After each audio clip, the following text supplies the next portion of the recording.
The lecture hall is silent in the way only powerful rooms ever are, not peaceful but tense. Rows of students sit stiff, laptops open, eyes forward, afraid to miss something that might cost them their future. At the front stands Professor Harold Whitman, a legend in the mathematics department. Published, respected, untouchable, the kind of man whose words decide who belongs and who doesn't. Near the back row, almost hidden, sits Malik Johnson. He doesn't look like trouble, hoodie slightly worn, backpack zipped tight like it's holding more than books. His notebook is open, but he hasn't written a word all lecture, not because he doesn't understand, because he understands too well. Professor Whitman pauses mid-equation. The chalk stops scratching. His eyes scan the room slowly, then land on Malik. A small smile pulls at the corner of his mouth. "Mr. Johnson," he says, voice smooth, polite, the kind of politeness that cuts. "You've been very quiet this semester." Every head turns. Malik feels the heat immediately. He's used to it, being seen without being known. Whitman continues pacing. "This is an advanced class, not remedial. Sometimes enthusiasm gets students in over their heads." A few students shift uncomfortably. Others glance back at Malik, already writing his story for him. Then Whitman turns to the board and writes it. An equation so complex it looks more like a threat than a problem. Symbols stacked like a wall, numbers twisted into something unfamiliar. The room exhales, some impressed, some confused. Whitman steps aside. "This," he says, "is an unsolved theoretical problem. Impossible, really. I use it to demonstrate intellectual limits." He looks directly at Malik. "So let's try something educational." He hands him the chalk. The message is clear. This isn't a lesson, it's a test. A spectacle, a quiet execution dressed up as academia. Malik stands slowly. His heart doesn't race, it sinks, because he recognizes the equation. And in that moment, as the room waits for him to fail, what they didn't know would change everything. Malik Johnson didn't arrive at the university chasing prestige. He arrived carrying weight, the quiet, inherited weight of expectations he never asked for and limitations he never believed in. The campus rose like a monument to certainty. Old brick buildings, stone paths worn smooth by generations who already knew they belonged. Malik walked those paths carefully, like a guest afraid of touching the furniture. He came from the south side of the city, from an apartment where the walls were thin and the nights were loud. His mother, Denise Johnson, worked cleaning floors at a hospital she could never afford to be treated in. She taught Malik discipline without softness, love without speeches. "Keep your head down," she used to say. "Let your work talk, loud enough it always does." Math became Malik's first language before confidence ever did. Numbers were honest. They didn't care how he looked, where he came from, or how his voice sounded when he spoke in class. By 12, he was solving problems his teachers barely understood. By 14, he learned to hide it. Every time Malik raised his hand, the room shifted. Teachers would smile too wide. Classmates would roll their eyes. Compliments came wrapped in suspicion. "Are you sure you did this yourself?" Praise was never free. It came with a warning label. Eventually, Malik learned the safest place for brilliance was silence. The university was supposed to be different, merit-based, objective. That was the promise, but reality was quieter and sharper. Malik was one of only a handful of black students in the mathematics department and the only one in Professor Whitman's advanced theoretical course. No one said anything directly. They didn't have to. The glances did enough work. Professor Harold Whitman was an institution unto himself. His office walls were lined with framed journal covers, awards, photographs with powerful men who looked just like him. He spoke about mathematics as if it were a sacred gate, one that needed guarding. Students feared him, admired him, built their schedules around him. To survive his class was a badge of honor. To fail it was a verdict. Whitman believed in pressure. He believed intelligence revealed itself only when squeezed. What he didn't believe in was potential that didn't look familiar. He never used slurs, never raised his voice. His bias lived in questions he asked only certain students, in doubt disguised as rigor, in silence when others were praised. Malik noticed early. Whitman never called on him unless it was to challenge, never acknowledged his perfect exam scores publicly, never asked how he arrived at an answer only if he was sure. Malik responded the way he always had, by shrinking, sitting farther back, speaking less, letting others take the space. Around him, classmates built friendships easily. Study groups formed without him. Conversations stopped when he walked past. Not hostile, just closed. Malik didn't blame them. The system had taught everyone the same lesson: don't risk proximity to the outsider. At night, Malik studied alone, not because he had to, but because it was the only place he didn't have to explain himself. His notebooks were filled with elegant solutions, alternative proofs, notes written small and precise. Mathematics wasn't effort for him. It was instinct, and that scared him more than failure ever could, because instinct had made him a target before. There was one name Malik had started hearing whispered across campus: Dr. Evelyn Carter, a visiting scholar arriving mid-semester, a mathematician whose work challenged long-held assumptions, someone who didn't fit neatly into the department's hierarchy. Older students spoke about her with a different tone, respect mixed with curiosity. She was known not just for brilliance, but for listening. Malik didn't know it yet, but her arrival would matter. For now, his goal was simple: get through the semester without being noticed. Graduate, help his mother, build a life where his mind could breathe without being questioned. He wasn't looking for validation, he just wanted peace. But peace is fragile in places built on comparison. Professor Whitman had other plans. He saw Malik not as a student but as a question mark, one he felt entitled to answer publicly. To Whitman, the classroom was a stage, and authority needed occasional reminders. And Malik, quiet and contained, unknowingly stood at the center of a storm that had been gathering long before he ever walked into that lecture hall. The day Professor Whitman decided to turn Malik into an example did not arrive loudly. There was no warning, no announcement, no visible shift in the weather of the classroom. It came disguised as routine, hidden inside a lecture that began like every other. Students filed in carrying coffee cups and quiet dread, laptops opening in near unison, bodies settling into the practiced posture of endurance. The room smelled faintly of dry markers and old paper, a place where futures were measured in right answers and wrong silences. Malik arrived early, as he always did. He took the same seat near the back, 3 rows from the exit, close enough to disappear but far enough to see the board clearly. He laid out his notebook, straightened the corners, and placed his pen parallel to the spine like a habit learned from years of self-discipline. Around him, conversations floated, never landing. His name was never spoken. He existed in the margins of the room, present but not included, visible but not acknowledged. Professor Whitman entered precisely on time. He never rushed, never lingered. He moved with the confidence of someone who believed the space belonged to him long before he stepped inside it. His jacket was crisp, his expression neutral, his authority unquestioned. The murmurs died immediately. Whitman did not greet the class. He never did. Instead, he turned to the board and began writing without preamble, chalk tapping in a steady rhythm that felt less like teaching and more like control. The lecture unfolded in layers of abstraction. Concepts stacked on concepts, proofs built on assumptions only a few students fully grasped. Malik followed every step effortlessly, his mind moving ahead of the chalk, already anticipating where Whitman would land. He wrote nothing. He didn't need to. The solutions arranged themselves in his head, clean and complete, like a familiar path walked too many times to count. About 20 minutes in, Whitman stopped writing. The chalk hovered, suspended midair. He turned slowly, scanning the room, eyes sharp, calculating. When his gaze reached Malik, it paused, not briefly, not accidentally. It stayed. "Mr. Johnson," Whitman said, his voice smooth and measured, "you've been very quiet today." A few students glanced back. Others stiffened, sensing something was about to happen. Malik felt the attention settle on him like weight pressing down on his chest. He met Whitman's eyes without flinching, though every instinct told him to look away. "Yes, sir," Malik replied calmly. Whitman nodded as if confirming something to himself.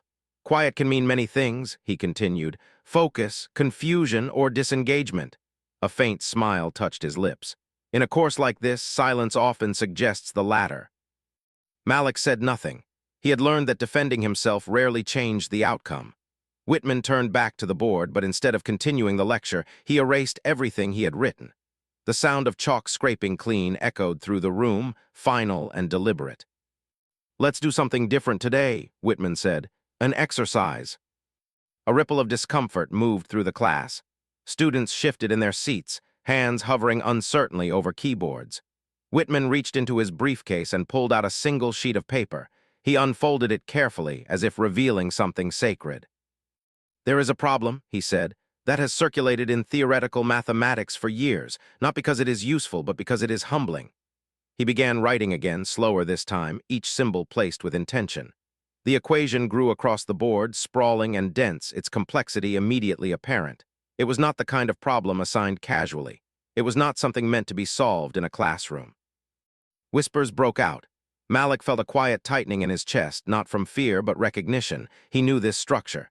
He had seen variations of it late at night, buried deep in research journals few undergraduates ever touched. It was not impossible. It was cruel. Whitman stepped back, admiring the board.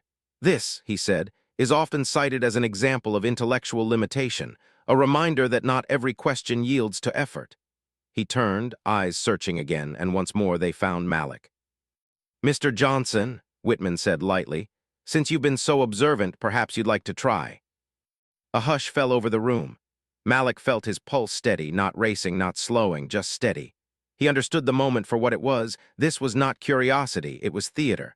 Whitman was not testing knowledge. He was asserting dominance, reminding the room who decided worth.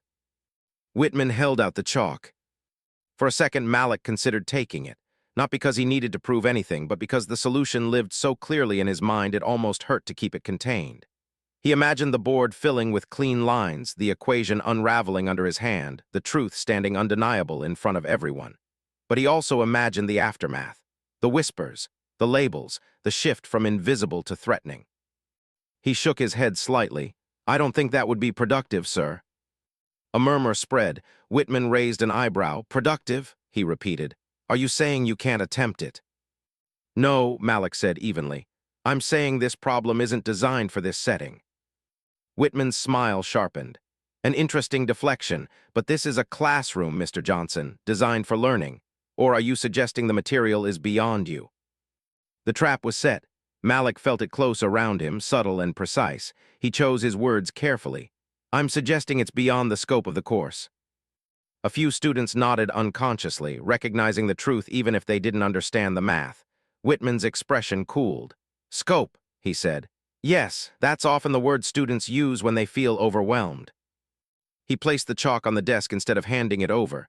"Very well," he said. "We'll move on." But the damage was done. The room felt different now, charged with something unspoken. Malik stared at his notebook, his reflection faintly visible in the glossy page. He could feel the weight of eyes on him, curiosity mixed with judgment. To some, he had just been spared embarrassment. To others, he had confirmed suspicion. The lecture resumed, but it no longer mattered. The equation lingered in Malik's mind, unresolved, like a door left open. When class ended, students packed up quickly, avoiding conversation. Malik stayed seated until the room emptied. Only then did he stand, sling his bag over his shoulder, and walk out. In the hallway, he leaned against the cool concrete wall, breathing slowly. His hands were steady. His mind was not. The restraint it had taken to refuse the chalk weighed heavier than any mistake could have. He knew what Whitman had done. He also knew it wasn't over. That afternoon, an email hit every student's inbox. Professor Whitman announced a special departmental lecture scheduled for the following week.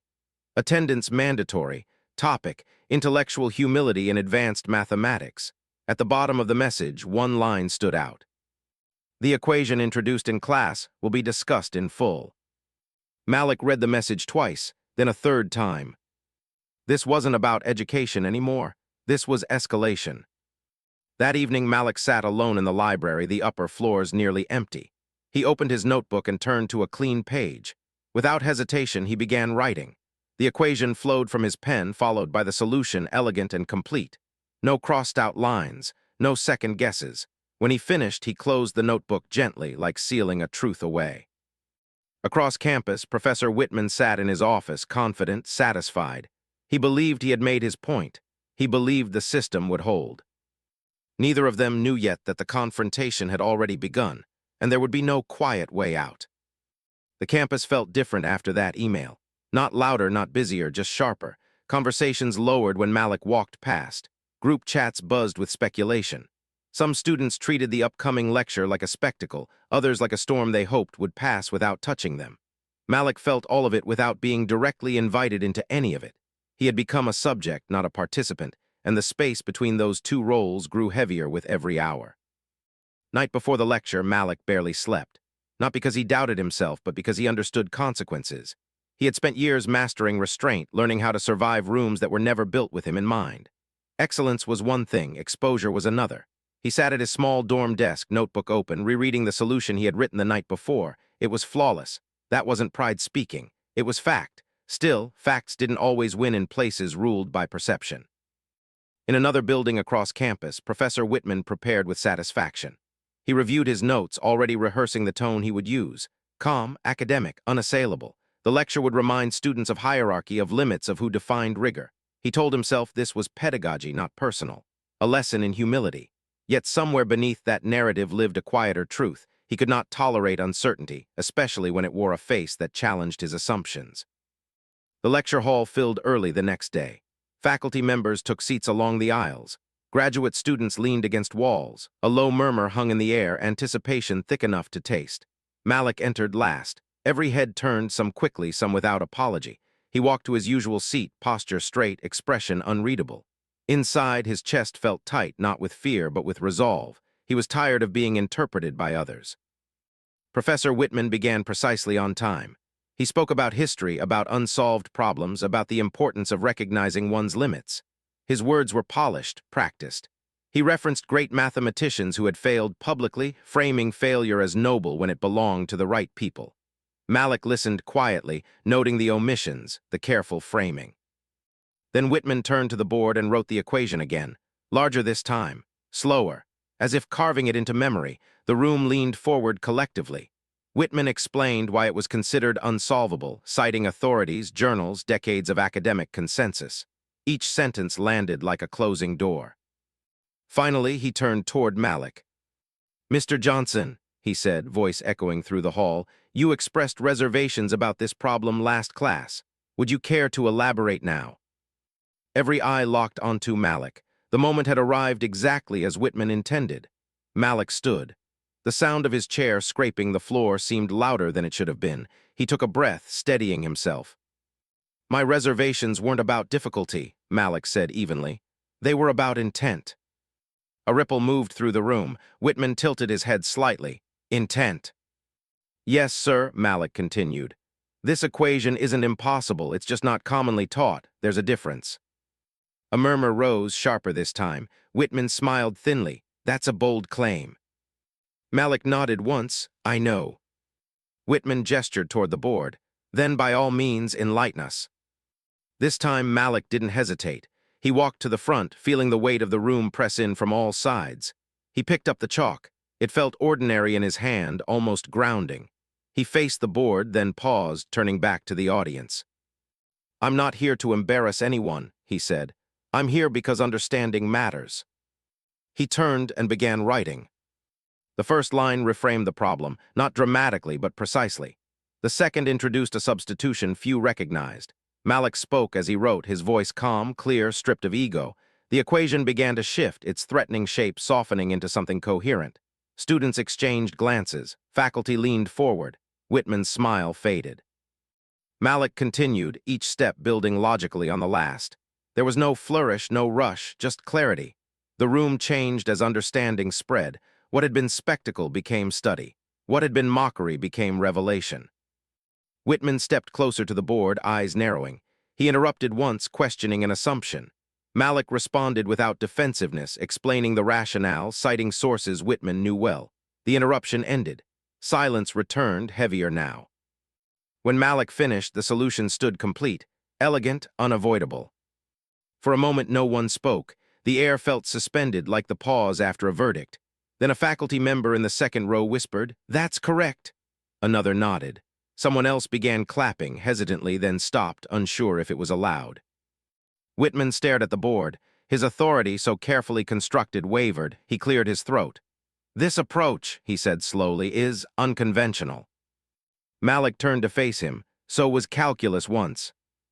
The line landed quietly, but it landed. Whitman said nothing more. He dismissed the lecture early. People stood in stunned silence, unsure how to process what they had witnessed. Malik returned the chalk to the tray and walked back to his seat. His hands trembled slightly now that it was over, not from fear but release. As the hall emptied, Dr. Evelyn Carter approached him. She hadn't spoken during the lecture, but her eyes had followed every line Malik wrote. "You didn't just solve it," she said softly. "You taught it."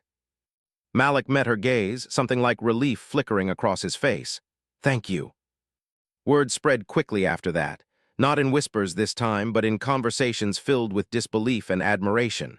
Malik's name was spoken differently now, not as a question, but as a fact. Professor Whitman retreated to his office, closing the door behind him. For the first time in years, he felt exposed. The confrontation he had engineered had turned inward, forcing him to face something he had long avoided. And Malik, walking across campus under the fading afternoon light, understood that his life had shifted. The story he had tried so hard not to tell had told itself anyway. The confrontation was over, but its consequences were just beginning. The days after the lecture unfolded with a strange, unsettled energy, like the campus itself was holding its breath. Malik felt it everywhere he went. In the dining hall, conversations paused when he passed. In the library, students glanced up from their books with expressions that mixed curiosity and caution. His name traveled faster than he could walk, reshaped by mouths that had never spoken to him before. He was no longer invisible, but visibility came with a price he was only beginning to understand. Emails arrived from classmates he barely recognized. Some were respectful, asking for study tips. Others were awkward, circling around what they really wanted to say.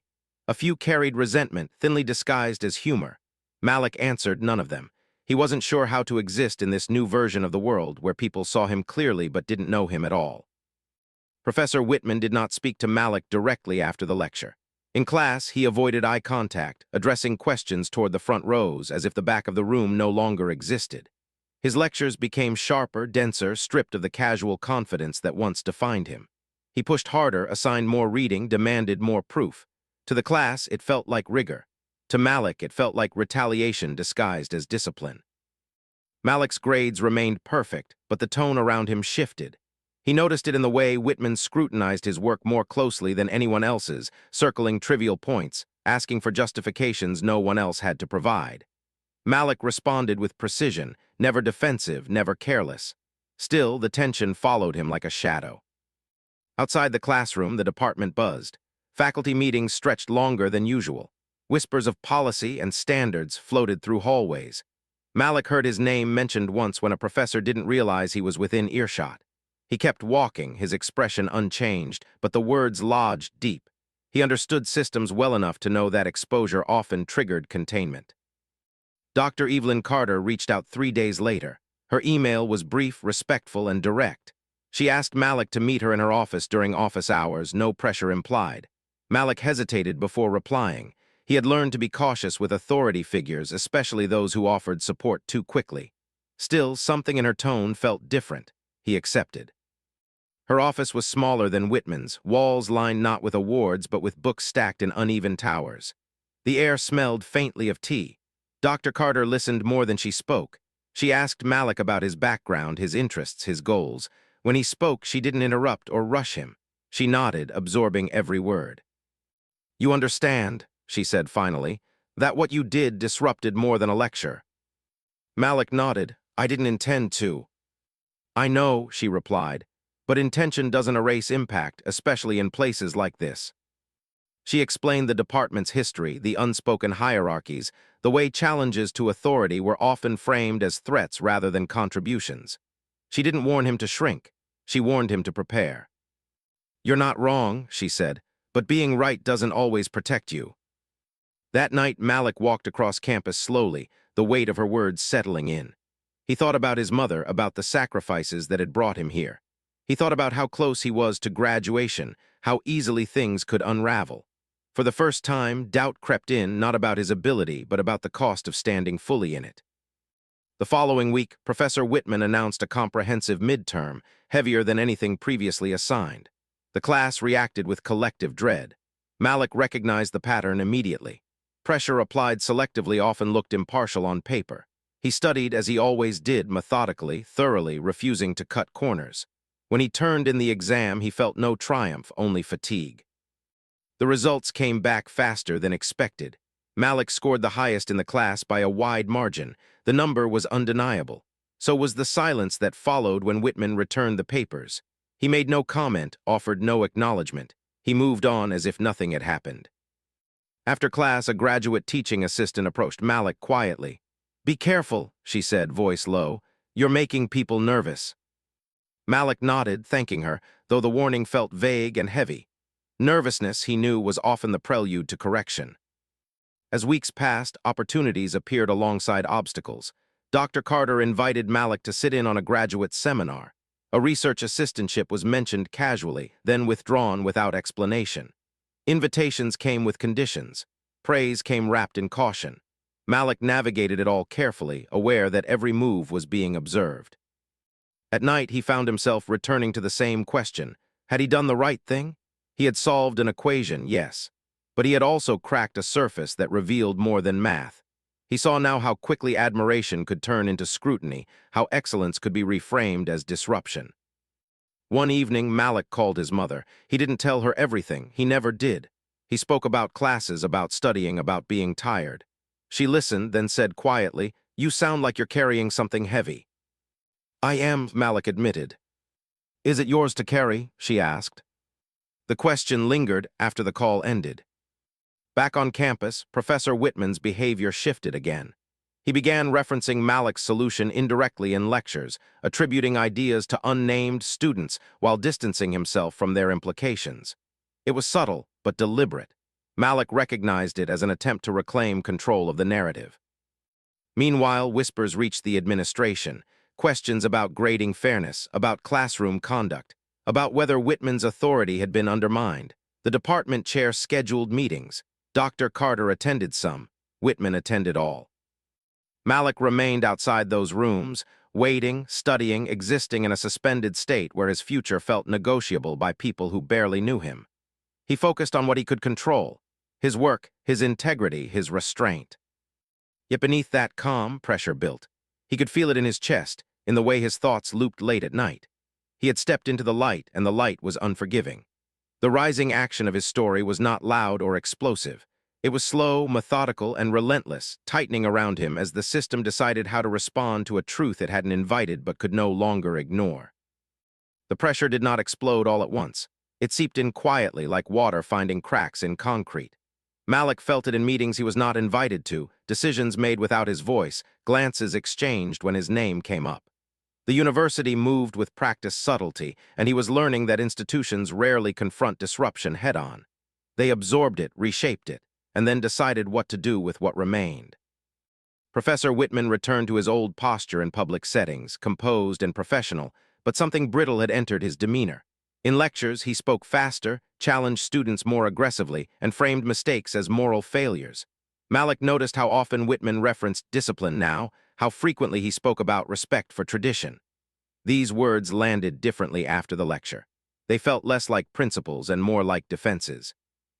Malik's classmates began to fracture into quiet factions. A small group gravitated toward him, drawn by admiration and curiosity. They asked him to join study sessions, to explain concepts, to help them understand where they had gone wrong. Malik helped when he could, careful not to position himself as superior. He explained patiently, always grounding answers in shared effort rather than innate talent. Still, he sensed resentment brewing at the edges. For some, Malik's presence had become a mirror they didn't want to face.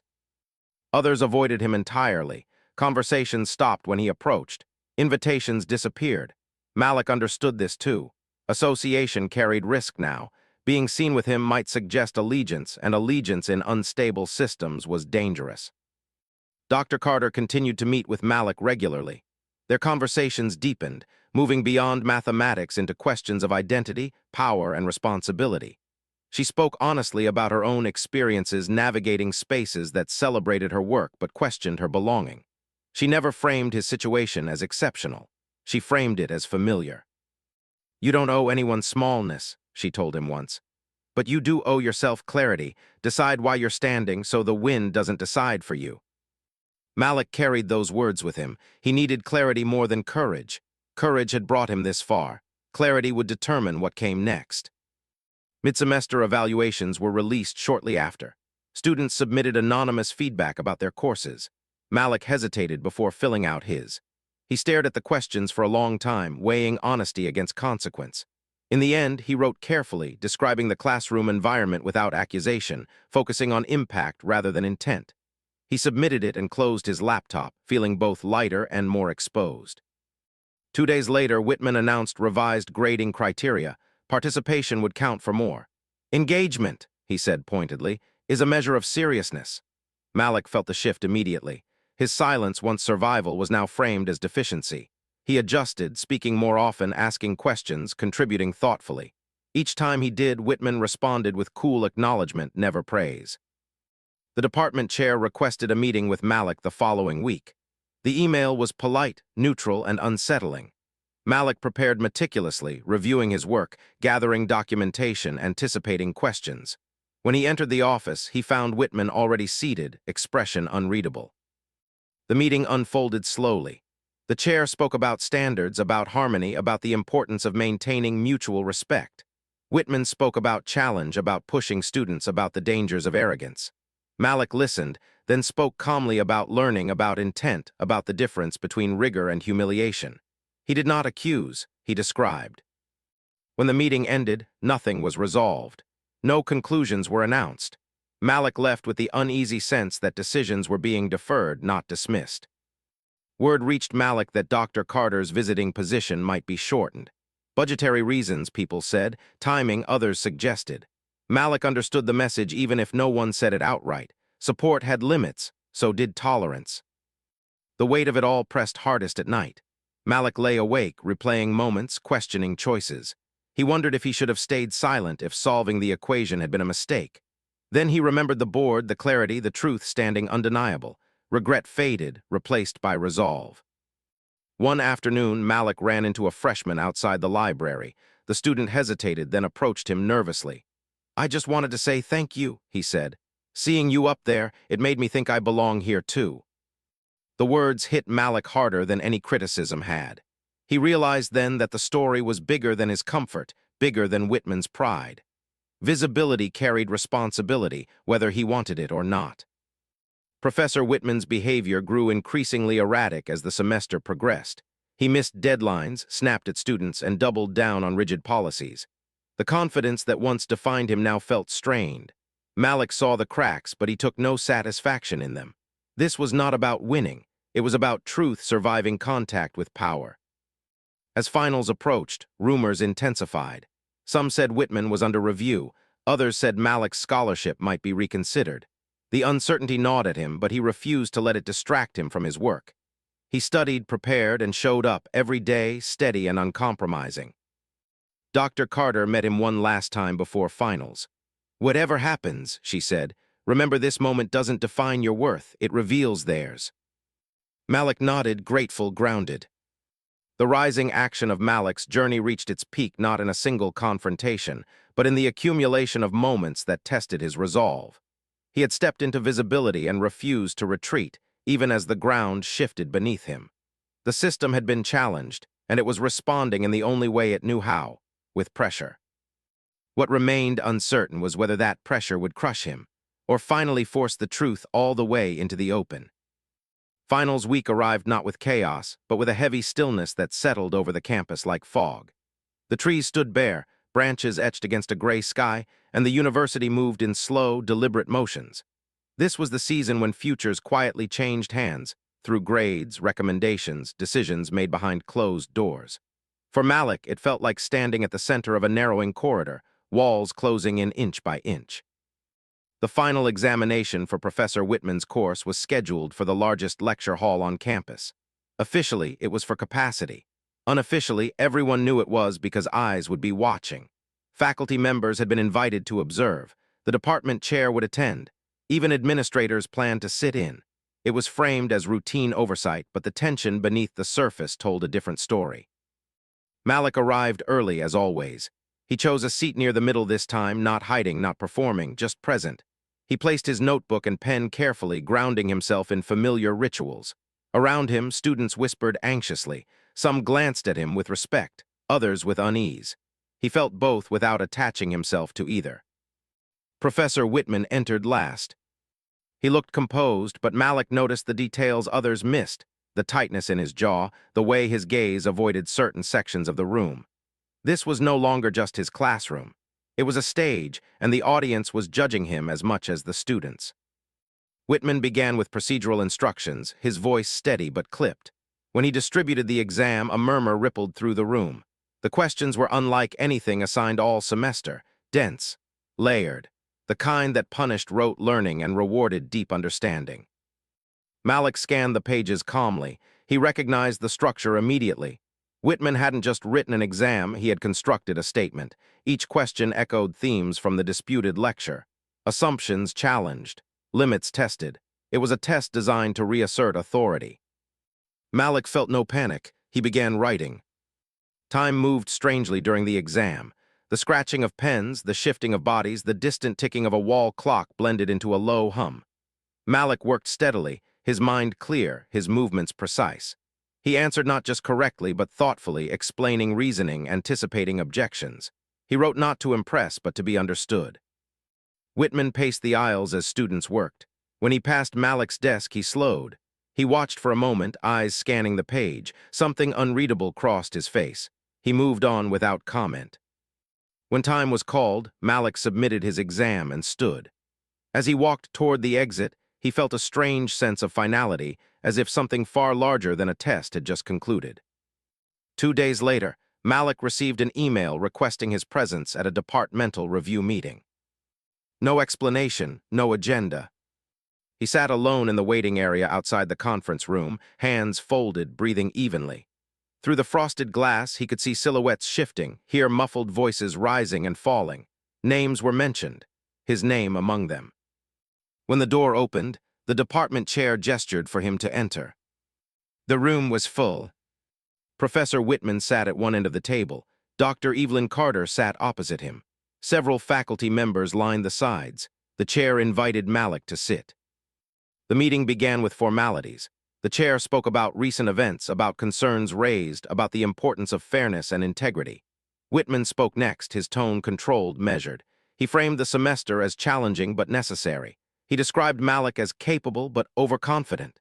He suggested that recent tensions stemmed from misinterpretation rather than misconduct. Then the chair turned to Malik. "Mr. Johnson," he said, "we'd like to hear from you." Malik felt every eye on him. He did not rush. He spoke calmly, clearly, without heat. "I came here to learn," Malik said. "And I have, but learning doesn't happen in an environment where curiosity is treated as a threat." Whitman shifted slightly.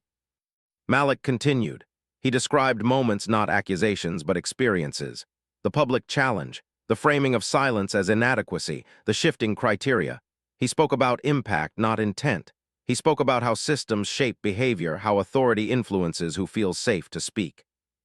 When he finished, the room was quiet. Dr. Carter spoke next. She placed a folder on the table and slid it forward. Inside were copies of Malik's work, his exam, his earlier assignments, his solution to the equation. She spoke not emotionally but precisely, detailing the originality, the depth, the consistency. "This is not luck," she said. "This is sustained brilliance." One by one, other faculty members spoke, some cautiously, some firmly. A pattern emerged. Whitman's behavior, once excused as rigor, was being reframed as something else. Whitman finally spoke again, his voice tighter now.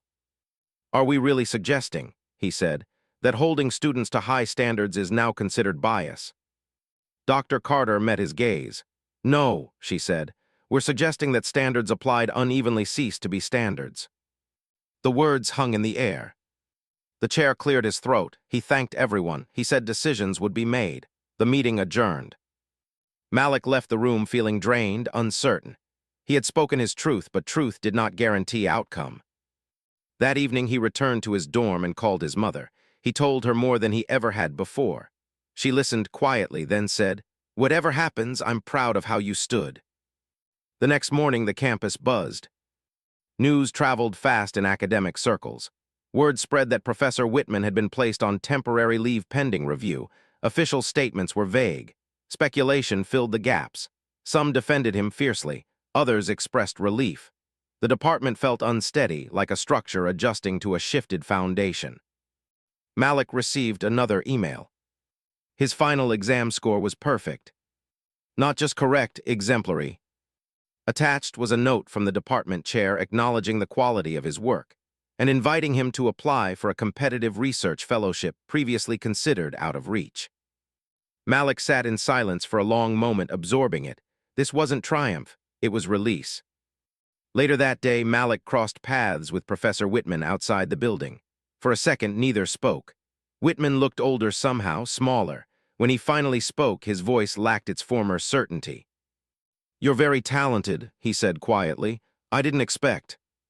He stopped. Malik waited. "I didn't expect to be challenged this way," Whitman finished. Malik nodded. "Neither did I."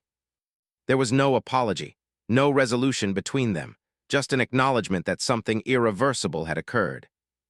As Malik walked away, he felt the weight lift, not entirely, but enough to breathe. The system had been forced to look at itself. The equation had been solved, not just on the board, but in the structure that had tried to dismiss him. The climax of Malik's story was not a shout or a spectacle. It was a quiet, undeniable shift, the moment when truth, once exposed, refused to be erased. And nothing would be the same again. The weeks that followed unfolded without drama, yet nothing felt ordinary again. The campus moved forward, classes continued, schedules remained intact, but an invisible line had been crossed. What had once been unspoken now lingered in conversations, policies, and glances that carried more care than before. Malik felt it most in the quiet moments, when the noise of confrontation had faded and only meaning remained. Professor Whitman's office stayed dark. His name was no longer spoken with the same reverence nor with outright condemnation. It existed in a careful middle space, handled delicately by administrators who understood both legacy and liability. Malik did not seek updates. He didn't need them. What mattered had already happened. The system had been forced to pause, and in that pause, something had shifted. Dr. Evelyn Carter became a steady presence in Malik's life. Their meetings no longer revolved around survival but direction. She spoke to him about research pathways, about graduate programs that valued originality over pedigree. She introduced him to colleagues who spoke to Malik not as an exception, but as a peer. These interactions felt grounding, not because they erased what he had endured, but because they showed him what was possible beyond it. The fellowship application moved quickly. Malik completed it without ceremony, answering questions with honesty rather than performance. When the acceptance arrived, it came quietly, in a simple email that congratulated him on his work and welcomed him into a new chapter. He read it twice, then closed his laptop and sat still, letting the reality settle. This opportunity wasn't a reward, it was recognition. In class, the atmosphere softened. Without Whitman's presence, the course was reassigned to a senior lecturer known for patience and clarity. The difference was immediate. Questions were welcomed. Silence was not punished. Malik spoke when he had something to say, and when he didn't, no one assumed less of him. The classroom felt lighter, not easier, but fairer. Some classmates approached Malik with quiet apologies. Others offered congratulations without knowing quite what they were congratulating him for. Malik accepted both with grace. He understood that growth rarely arrived all at once. It moved through people at different speeds. There were still difficult days. Moments when Malik caught himself bracing for criticism that never came. Times when praise felt unfamiliar, almost suspicious. He learned that healing didn't mean forgetting. It meant learning to stand without flinching. One afternoon, Malik walked through the mathematics building and stopped in front of a chalkboard left filled with half-erased equations. He studied them briefly, then smiled. For the first time, the space felt like it belonged to him too, not because he had claimed it, but because it had finally made room. He called his mother that evening. This time he told her everything. She listened, pride and relief weaving through her silence. When he finished, she said, "You didn't just do well, you changed something." Malik thought about that long after the call ended. Change had never been his goal. He had only wanted to learn. But learning, he realized, was rarely neutral. Knowledge carried weight, and when held honestly, it shifted structures whether invited to or not. As the semester closed, Malik packed his belongings slowly. He folded clothes, stacked books, paused over his notebooks filled with proofs and ideas that had once lived only in his head. He saw now how much of himself he had hidden in those pages, and how much he no longer needed to. On the last day of class, Dr. Carter walked with him across campus. The trees had begun to bud, signs of renewal subtle but persistent. She stopped near the steps of the lecture hall where it had all begun. "You did more than solve a problem," she said. "You reminded people what learning is supposed to look like." Malik nodded. "I just didn't want to disappear." She smiled gently. "You didn't and you won't." As Malik walked away, he felt lighter than he had in years. The resolution of his journey wasn't closure in the traditional sense. There were no speeches, no public apologies, no grand acknowledgments. Instead, there was space. Space to think, to grow, to exist without shrinking. The university returned to its rhythms, but Malik moved through it differently now. He stood taller, not from pride, but from alignment. His voice, once carefully guarded, found its place naturally. He didn't seek attention, but he no longer avoided it either. What remained after the truth was not triumph, but balance. A sense that dignity, once claimed, did not need constant defense. Malik had entered the institution quietly. He left the semester transformed, not into a symbol, but into himself. And that, more than any equation, was the solution that mattered. Some stories aren't about winning, they're about refusing to disappear. Malik's journey reminds us that brilliance doesn't always announce itself loudly.